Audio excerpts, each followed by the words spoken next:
Assalomu alaykum. Hilol Tech obunachilari, kanalimiz a'zolari, bizga bo'lgan ishonch kundan kunga ortib bormoqda. Navbatdagi mijozimiz bizni videolarimizni Rossiya davlatidan turib tomosha qilgan ekanlar hamda bizga mijoz bo'ldilar. O'zlari Namangan viloyati Oromgoh hududidan ekanlar. Nevaralari Abdurazzoqqa Lenovo kompyuterini xarid qildilar. Biz hozir Namangan viloyati Oromgoh hududiga kelib kompyuterlarni o'rnatib, qo'llariga topshirib qaytyapmiz. O'zlari Rossiyadan turib bizni kuzatar ekanlar.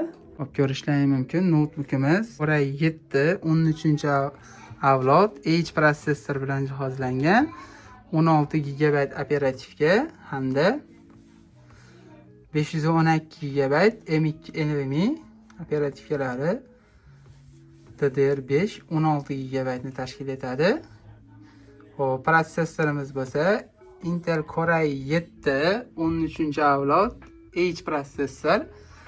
Ukamiz dasturlash sohasida qiziqar ekanlar, endi dasturlashni o'rganmoqchilar.